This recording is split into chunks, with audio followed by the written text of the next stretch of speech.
എന്താ പറയുക അടിപൊളി മിൽക്ക് മേഡ് കാരമൽ ചവ്വരി പായസമായിട്ടാണ് കേട്ടോ.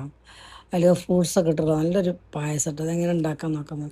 അങ്ങനെ കണ്ടുകൊണ്ടിരിക്കുമ്പോൾ ഇഷ്ടപ്പെട്ട് കഴിഞ്ഞാൽ സബ്സ്ക്രൈബ് ചെയ്യുക, ലൈക്ക് ചെയ്യുക, കമൻറ്റ്സ് അറിയിക്കുക, എല്ലാവർക്കും ഒന്ന് അയച്ചു കൊടുക്കുക കേട്ടോ, മറക്കരുത്. നല്ല രസമുള്ള ഒരു പായസം കേട്ടോ. അതിങ്ങനെ തണുപ്പിച്ച് കുടിക്കാനും ടേസ്റ്റാണ്, പിന്നെ ചൂടോടുക്ക് കുടിക്കാനും ടേസ്റ്റാണ്.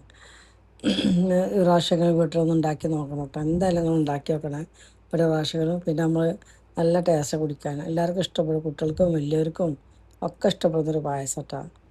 ആദ്യം നമുക്കൊരു ഫ്രൈ പാൻ വെക്കുക, അതിലേക്ക് ഇത്തിരി നെയ്യ് ഒഴിച്ചു, 2 ടേബിൾ സ്പൂൺ നെയ്യ് ഒഴിച്ചെടുക്കുക.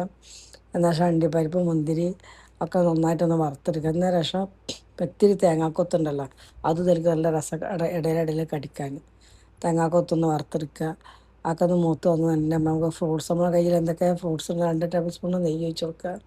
അന്നേരം നേന്ത്രപ്പഴം ഉണ്ടല്ലോ, വലിയ 2 നേന്ത്രപ്പഴമാണ് എൻ്റെ നാടത്തിലുള്ളത്. പിന്നെ മാങ്കോ എടുത്തിട്ടുണ്ട് കേട്ടോ, അതൊന്ന് ഇതാക്കുക. എന്നുവെച്ചാൽ ഇതിന് പിന്നെ ഗ്ലാസ്സിന് പഞ്ചസാര ഒന്ന് കാരമൽ ചെയ്ത് വരുമ്പോൾ മിൽക്ക് മേഡ് ഒഴിച്ച് കൊടുക്കുക.